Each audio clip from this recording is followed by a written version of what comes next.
Olá, seja bem-vindo, seja bem-vinda ao JF Revista, o programa de Juiz de Fora para mostrar as coisas boas aqui da nossa cidade. E a gente segue no nosso passeio, muitas vezes mostrando para você coisas que nos passam despercebidos ou que a gente ainda não descobriu. Um exemplo disso? Estamos numa oca aqui em Juiz de Fora, que fica a poucos metros da BR-040, no sentido Rio de Janeiro. Daqui a pouco a gente vai te mostrar detalhes sobre esse espaço. Fazenda às margens da BR-040 produz orgânicos, verduras, legumes e grãos de qualidade e sem agrotóxicos, como manda o Guia Alimentar da População Brasileira. Identidade negra em Juiz de Fora. 136 anos depois da promulgação da Lei Áurea, mostramos como a população negra formou a nossa cultura, se constitui e ainda enfrenta preconceitos. Identidade sírio-libanesa. Árabes trouxeram para a cidade o perfil comerciante. Oca construída por indígenas e Aualapitis é espaço de conciliação. Você assiste tudo isso agora aqui no JF Revista.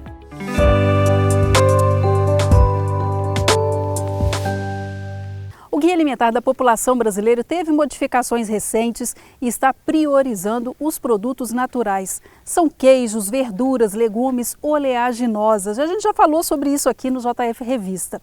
E agora a gente vai te mostrar uma produção de orgânicos, tudo bem fresquinho e com qualidade. A gente segue para a Fazenda Reserva. A paisagem nos leva para um caminho que nos revela belezas.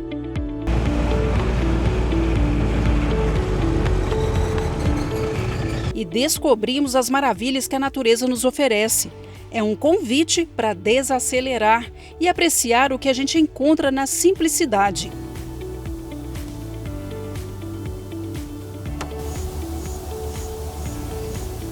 A Alameda de Espécies Remanescentes de Mata Atlântica nos envolve. É um trajeto de encantamento pela natureza.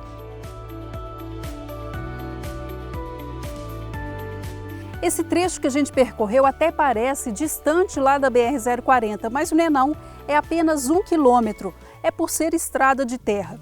E agora sim a gente está na sede da Fazenda Reserva e vamos começar o nosso passeio por este ponto aqui, que é o laticínio, onde são produzidos queijos com leite de búfala. Os queijos de búfala produzidos aqui também passam por um processo natural e o tempo de maturação é longo.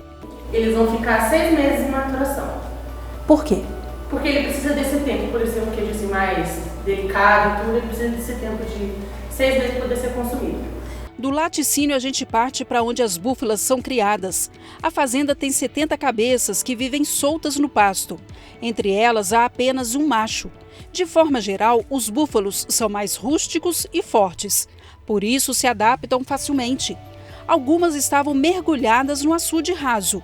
Elas ficam assim para proteção contra calor e insetos. A alimentação é capim e mubi, um suplemento à base de melaço de cana com minerais que servem como sal. Bom, eu vim fazer uma matéria rural com roupa branca. Vou ter que me preparar aqui para chegar até lá onde estão as búfalas. Vou dobrar a calça para facilitar a minha ida até lá e descer ali, chegar lá bem pertinho, porque o administrador da empresa já está me esperando para contar para a gente como que essas búfalas vieram parar aqui na Fazenda da Reserva.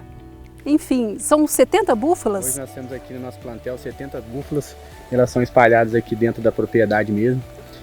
Algumas são de leite, outras ainda estão no processo de crescimento, os menores, né? Eles ficam no pasto separado. E agora, como é um ciclo orgânico, vocês respeitam o ciclo natural das búfalas? Sim, todo o processo aqui de reprodução das búfalas aqui na Fazenda Reserva ele é respeitado. Tanto que no período do final do ano, entre outubro a dezembro mais ou menos, a gente fica sem o leite, porque a gente respeita o período de reprodução, de prenhez delas, né? E aí é tudo natural, realmente sem inseminação, sem nada, é um processo bem legal. E percorremos mais adentro da Fazenda Reserva. Dessa vez a gente vai para a área de plantação de orgânicos. O lugar está em parte desativado depois de forte chuva no início do ano. Seu Valtencínio, o senhor está me contando que aqui a chuva castigou bastante os galpões. Quando a gente começou a parceria aqui na Oca Colher, né, juntamente com o Marcelo, em seguida veio uma chuva bem forte que destruiu essa estufa que está aqui e danificou um pouco essas estufas aqui também. E o que tinha de plantação aqui? Tinha tomate, tinha um pouco de folhosas, tinha bastante coisa ainda, né? E a horta estava um pouco parada, ela não estava totalmente ativa, mas tinha alguns produtos ainda em andamento. Tá. E para recuperar agora? Para recuperar a primeira resiliência, né? Porque foi bem dura, a gente passou por um período de muita chuva, né? Um período de plantio muito ruim, e agora com a temperatura e a chuva deu uma amenizada, fazer o replanejamento e começar um novo replantio como a gente já começou. Aqui, o que? Alface? Tá verdinha. Isso, esse alface que foi plantado recentemente. Esse daqui a gente teve, assim que estava plantado, a gente teve uma chuva forte também, e também as búfalas acabaram entrando aqui e danificando um pouco. Então a gente deixou esse canteiro aqui para fazer umas sementes de alface.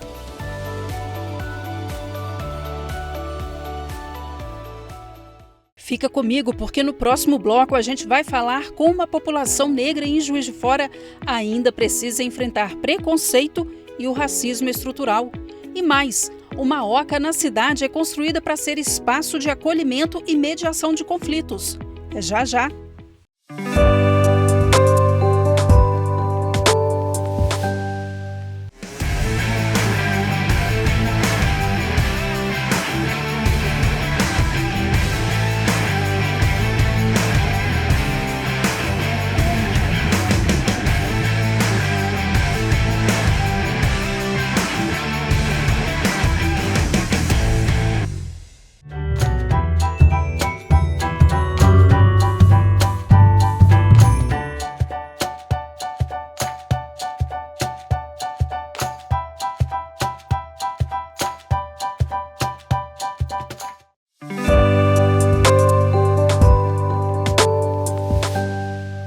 No último dia 13 de maio, a Lei Áurea completou 136 anos de promulgação, o que aconteceu ainda no Brasil imperial, sob pressão mundial. Eu sou uma mulher branca, vou te pedir licença para falar agora do racismo estrutural, que é herança daquele período. O que aconteceu também aqui em Juiz de Fora. A gente vai te mostrar agora a identidade da população negra do nosso município, que ainda precisa enfrentar preconceitos contra sua cultura. A população negra é fundamental na Constituição de Juiz de Fora. Juiz de Fora é uma cidade que ela teve uma participação muito, mas muito importante mesmo do povo negro, principalmente o povo banto, vindo da região de Angola, Congo, Moçambique. Juiz de Fora tinha mais negros do que o estado do Espírito Santo todinho, né? E aqui também, pela proximidade do Rio de Janeiro e ser como um local de travessia, né? Vinha muitos escravizados do Rio de Janeiro e tudo para ir para as regiões que quando começou a descobrir o ouro, para as áreas de mineração. A população negra aqui era mais de 70% da população. Você tem, pós-abolição, você tem o processo da industrialização, é a primeira na América do Sul, né, criar a usina hidrelétrica, a estrada, né, que passa a ser estrada União Indústria, estrada de ferro. Tudo isso foi usado a mão africana para construir essa cidade. Mas a história negra de Juiz de Fora sofreu um apagamento ao longo dos anos. Essa grande dificuldade quando a gente vai, né, pesquisar os locais de concentração negras onde eles participavam, porque isso foi destruído. Uma das questões que a gente trabalha e vamos querer dar continuidade, como eu falei lá atrás, é essa questão da memória social. O Alto dos Passos tinha uma população negra numerosa. O resgate da memória social do bairro aponta para o Cangerê. Se for dar uma olhada por exemplo, na FUNAL, nos arquivos da FUNAL, está lá colocado que ali no Alto dos Passos era onde tinha o Cangerê, que alguns historiadores falam que era um local de lazer, outros falam que era também um espaço religioso de matriz africana. A escolha do Parque da Lajinha para nossa conversa não foi gratuita. Nessa região funcionava a comunidade de Vila da Prata, de maioria da população negra. A especulação imobiliária foi um dos fatores que acabou afastando essa população daqui. Toda essa região que eles ocupavam na produção de verduras, de animais, tinham molaria aqui, então produzia tijolo, marcenaria, enfim. Eles tinham todo uma estrutura social organizada, né? E na década de 80, essa área que passa a ser a entrada de Juiz de Fora, e na concepção eugenista, né, racista, como que vai ser o cartão de visita da cidade? Uma comunidade negra, né? Eles tiram essa população, boa parte dessa população vai para os bairros Santa Efigênia, Ipiranga, Bela Aurora, aqui para a região sul, né? O bairro Santa Luzia, antes, se chamava Cachoeirinha. É bom lembrar que os nomes também dos bairros que hoje a gente conhece, como Santa Luzia, Ipiranga, tinha tudo nomes que demonstravam ter uma relação com essa população. Então você vai ter Cachoeirinha, né, que é hoje Santa Luzia, Ipiranga, que permanece. Então, essa população negra, na medida que esses espaços eles vão se valorizando, eles vão sendo excluídos cada vez mais para a periferia. As religiões de matriz africana têm forte presença na região. E aqui nessa região, né, é uma região que, por conta da sua história ligada ao povo negro, ela tem muitas casas de candomblé, casas de umbanda, né? Ipiranga tem, por exemplo, uma casa de umbanda, de candomblé lá, que são mais de 40 anos que ela funciona. Só que, por conta do racismo religioso, da intolerância religiosa, muito dessas casas e as perseguições ficam escondidas. Melhorou muito, né? Hoje, o índice de participação dos terreiros aumentou, né? E as pessoas começam a ter orgulho de se assumir enquanto matriz africana. É preciso pensar em formas de recontar a história da cidade a partir da perspectiva daqueles que tiveram suas memórias apagadas. Se Juiz de Fora teve uma população negra maior do que o estado do Espírito Santo, né? Se Juiz de Fora teve toda essa pujança, né, de cultura, tinha uma riqueza muito grande de origem negra. Essa é a luta para que a gente consiga recontar essa história dentro da perspectiva negra. E agora chegou o momento da gente conhecer a oca construída pelos índios Iauá-Lapitis. É esse espaço aqui, ele tem cerca de 400 metros quadrados na área interna e fica bem poucos metros da BR-040. E eu vou entrar aqui para apresentar para vocês todo esse espaço. Quem passa pela BR-040 no sentido Rio de Janeiro desconhece que a poucos metros da rodovia há uma construção bastante diferente para os padrões da nossa região.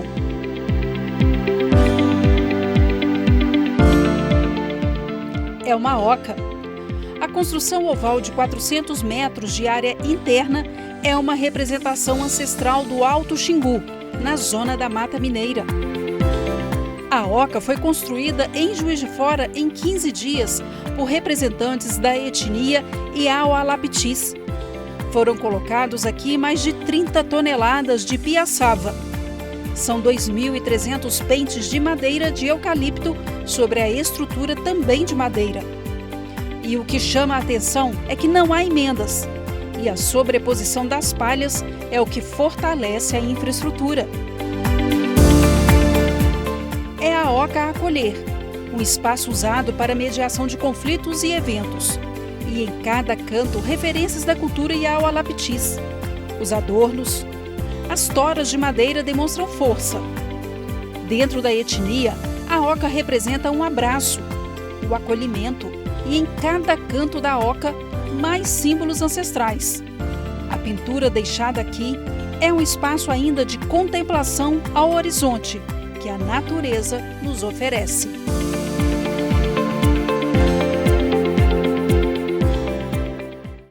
E no próximo bloco falamos sobre a influência sírio-libanesa em Juiz de Fora e como a mediação de conflitos pode resolver problemas antes de chegar na esfera judicial. É num instante só.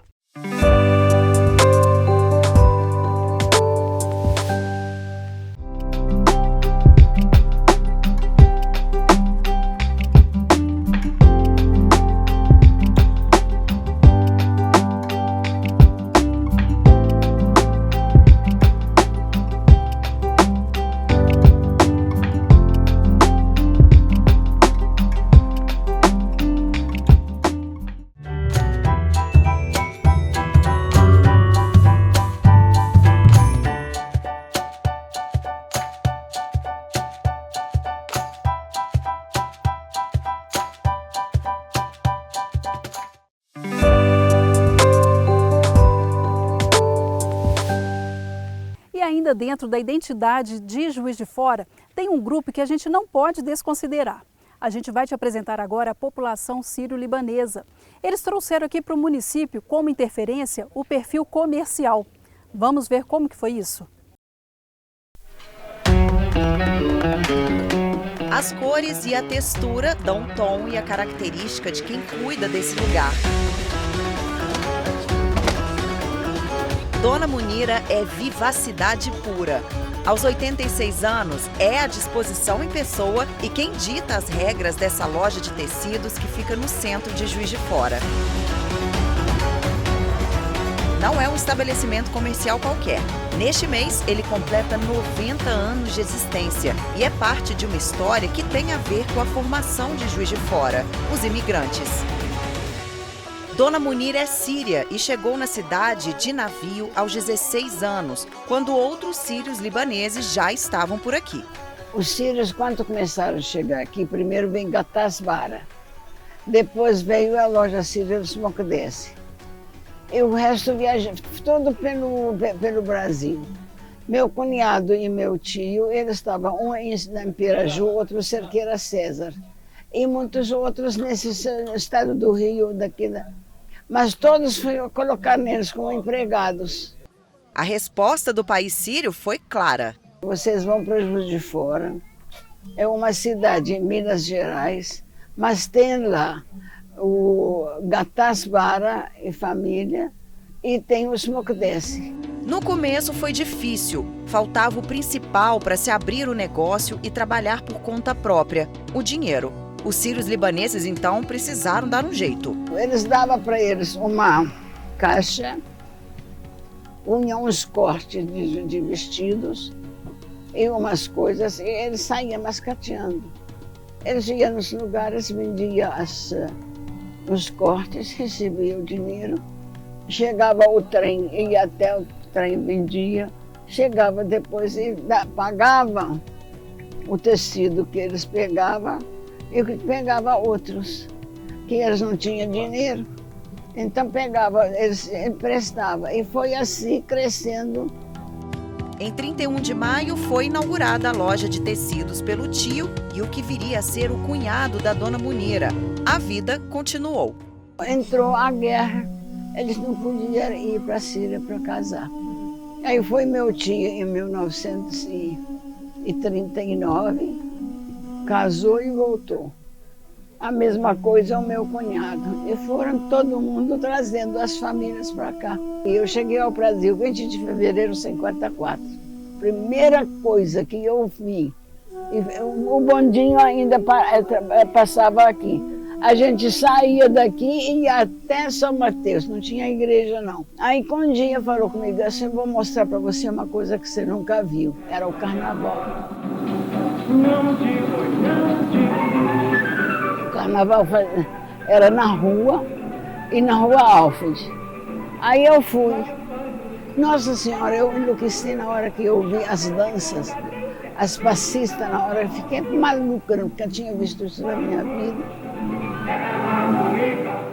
Hoje, Dona Munira tem 2 filhos que também ajudam a mãe com as vendas dos tecidos. Aqui na loja da Dona Munira tem mais de 10 mil itens de tecidos que vão desde renda, das rendas mais sofisticadas, tem tule, tem cetim, tudo isso para atender qualquer tipo de cliente. Não é à toa que quando eles vêm aqui, eles não saem de mãos vazias, não. Mesmo com os negócios funcionando há quase 90 anos em Juiz de Fora, o que não deixou de existir é a tradição sírio-libanesa na casa da Dona Munira. Como eu saí de lá estudada e formada, então eu não esqueci o árabe, eu ainda escrevo, mando para cartas, entendo tudo. Com o Clube Sírio-Libanês, como eu sou a presidente, colocamos 2, 3 vezes na aula árabe. Primeiro foi Tufinaba, que trabalhou lá, fez a dança do ventre. E faz nas nossas festas, ela dança para nós a dança do ventre. E a igreja São Jorge é justamente o nosso rito bizantino. A vontade de permanecer com as tradições culturais sírio-libanesas em Juiz de Fora também fizeram com que Dona Munira se sentisse pertencente a essa terra de Minas. Por aqui, ela continua a tocar o negócio da família e a se emocionar com as histórias que chegam até ela. Igual aconteceu uma vez, uma pessoa simples, muito pobre, veio aqui e falou comigo assim: meu filho, eu sou lavadeira, empregada de família, mas eu consegui formar um filho meu nas agulhas negras. E ele me mandou R$200 para me fazer um vestido. Eu fui escolher o tecido mais bonito, a renda mais linda de Pi. O filho dela vai me agradecer. Diz que ela foi uma das mais bonitas. Então isso para mim não precisa mais nada. Isso para mim é uma glória. Porque eu ajudei uma pessoa pobre a ser grande. Histórias que, de certa forma, também têm a ver com a trajetória de vida da Dona Munira, de muito trabalho e união em família. No bloco anterior, a gente te mostrou como é que foi a construção da Oca Acolher pelos representantes lá da população do Alto Xingu. E agora a gente vai conversar sobre o conceito de todo esse espaço. É um espaço de cerca de 400 metros quadrados, que nós já te mostramos aqui. E eu vou conversar com o idealizador do projeto, que é o Marcelo Mendonça. Obrigado por ter recebido a gente aqui nesse seu espaço. E é um espaço de acolhimento, não é isso? Exatamente, Renata. Primeiro eu tenho que te agradecer, a oportunidade de poder falar um pouco sobre o projeto e parabenizar pelo trabalho da TV aqui em Juiz de Fora. A Oca Acolher, ela nasceu de uma experiência que eu tive lá no Alto Xingu, mais ou menos há uns 20 e poucos anos atrás, onde, quando eu cheguei lá, tinha essa oca, desse mesmo tamanho, nessa tribo Ilapiti, e em volta tem as ocas menores onde moram as famílias. E quando eu cheguei, tinham 2 famílias lá dentro dessa oca principal, discutindo um problema que eles tinham de conflito. E aí, procurando saber, eu fui entender que a solução de conflito deles lá se dá através das famílias participarem, entendeu, da solução do conflito. Então, 2 membros de 2 famílias diferentes estavam lá dentro, junto com suas famílias, discutindo o problema. E a regra deles lá, milenar, de solução de conflito, é que essas famílias e as partes só poderiam sair da oca com o conflito resolvido.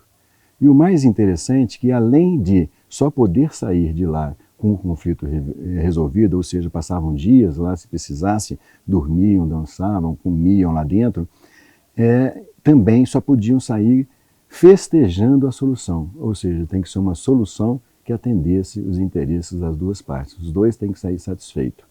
Isso me chamou muita atenção naquela época, né? Porque eu vim do judiciário, sou advogado, né? Tinha um escritório grande na época, e para mim o único meio de solução de conflito era através da justiça, né? Que é um meio que a gente herdou dos europeus, né? E que também herdou dos romanos. Antes era um imperador que decidia, e aí nomeou um juiz para poder decidir, lavar as mãos, e criou o processo devido ao processo legal. Isso tudo foi assim na minha cabeça. Eu disse, poxa, existem outras maneiras de solucionar conflitos que não a que a gente conhece aqui como a única, que é, né, a justiça. E os vikings, por exemplo, eles tomavam as decisões pela força, pela luta, e essa tribo de Lapiti através da conversa entre as famílias. O tempo se passou. Na época, depois eu tive uma experiência de trabalhar na Clyde & Co, que é um dos 5 maiores escritórios do mundo de advocacia, e lá eu aprendi na Inglaterra que lá eles têm uma carta que a outra parte pode escrever para quem está com conflito, e que se botar as letras WP, without prejudice, sem prejuízo, essa carta pode falar toda a verdade real, e a outra parte não pode usar isso no processo.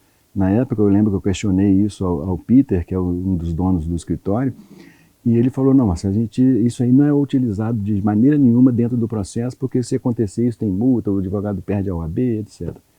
E eu questionei, mas então por que tem isso? Porque ele achava que a verdade real facilitava o acordo. Né? Isso ele não, né? A Inglaterra entende dessa maneira. Eu achei isso muito bacana e que realmente é construtivo. Né? Na carta você consegue falar o que realmente você tem de preocupação com relação ao que você não poderia falar no processo. Isso facilita, aproxima as partes para uma negociação, para uma conciliação. Isso também criou um pouco de surpresa para mim, porque foi, na minha opinião, é um reconhecimento de um Estado como a Inglaterra, de quem a gente herdou boa parte do nosso direito, de que aquela verdade que está no processo não é a verdade real. E pode existir uma verdade verdadeira, né, real, que deve ser tratada através de uma carta própria e que não poderia ser colocada no processo para facilitar as pessoas falarem a verdade. Isso me chamou também muita atenção. O tempo passou, eu tive várias outras oportunidades aqui em Juiz de Fora, inclusive o Moinho, que eu convido vocês para conhecer também. E quando numa experiência de um cliente pedindo para trabalhar uma negociação e tivemos êxito nela, a gente começou a pensar da possibilidade de criar um escritório de negociação e conciliação, tendo em vista que a legislação brasileira também evoluiu muito. Assim como a gente tem lá na Inglaterra a carta WP, aqui a gente pode ter um termo de confidencialidade, onde as partes assinam um termo de confidencialidade, onde nessa mesa, dentro da OCA ou dentro de um tribunal de conciliação, a verdade pode ser falada e às vezes isso facilita o acordo. Lógico que tudo dentro de todo um princípio, toda uma metodologia, onde essa comunicação não violenta traz resultados para que a conciliação aconteça. Você traz para a gente esse exemplo ancestral, que é dos povos originários, e também um exemplo de lá da Inglaterra, que provavelmente também é utilizado em outros países. O Brasil, ele está preparado para esse processo de conciliação? Eu acho que cada vez mais as pessoas estão preparadas para essa conciliação, porque cada vez mais o nosso judiciário está sobrecarregado e as pessoas querem a solução dos seus conflitos de uma forma mais rápida. E o judiciário, por tomar uma decisão, e às vezes baseada num processo onde está ali uma verdade que foi conseguido colocar no processo, ele muitas vezes não concilia as partes. E na conciliação, além de você resolver a causa propriamente dita, você concilia as partes saem de uma conciliação abraçadas, de mãos dadas. E isso é fundamental para restabelecer o relacionamento, porque o conflito vem de uma relação. E às vezes é uma relação de sociedade de 40 anos, né, de uma parceria longa, que se perde quando vai para a justiça. E dentro da conciliação, isso é reestabelecido. E eu acho que esse é o grande legado da conciliação. E aí as pessoas quando chegam aqui na OCA, elas encontram, se deparam com esse ambiente, que é um ambiente já para trazer isso, a OCA ela é esse abraço, isso facilita tudo. Exatamente, eu acho que o ambiente ele promove, né, essa abertura de mente para a gente sair desse looping, né, da briga, da luta, da discussão e entrar em tentar entender o outro. Né? Eu acho que dentro da conciliação a imparcialidade não é do conciliador, é das partes. As partes devem ser imparciais, devem não pensar só no seu direito e pensar também no direito do outro. A partir do momento que você passa a ser imparcial e começa a olhar o direito do outro, você começa a encontrar soluções para aquele conflito. E eu acho que é isso que é bonito, porque restabelece a relação. Aqui é um espaço, então, para relações humanas desprovidas de ego. Poderia dizer assim? Poderia dizer assim, é mais ou menos isso. A gente quer fomentar e restabelecer a relação. Né? Então, acabou que o projeto ficou maior do que a gente imaginava e a gente aprendeu também com esses indígenas que o compartilhamento é fundamental. O nosso corpo, por exemplo, a gente compartilha com várias bactérias essenciais para a nossa vida. Então, o compartilhamento é essencial para o sucesso. Então, a gente quer compartilhar esse espaço aqui também com outros negócios que não só a conciliação. Então a gente criou também os eventos que a gente tem feito aqui dentro da OCA, a parte de treinamento também que a gente faz aqui dentro da OCA, os espaços corporativos que a gente quer montar escritórios corporativos no entorno aqui da OCA, dentro da fazenda, aproveitando todo esse ambiente e também a própria fazenda de produtos orgânicos que já existe aqui, que também tá ligada aos mesmos princípios, né? Onde no orgânico o que a gente faz de diferente é colocar várias espécies convivendo juntas. Né? A gente prova através do orgânico que a relação é fundamental para a sobrevivência daquele vegetal, daquela planta, sem precisar de usar remédio. Né? O simples convívio dela com outras espécies fortalece ela. Então a gente traz esse paralelo para também aqui dentro, onde o convívio é fundamental para a relação. A gente acabou de passar por um momento de pandemia e a gente pôde perceber como é importante o convívio, como é importante a relação.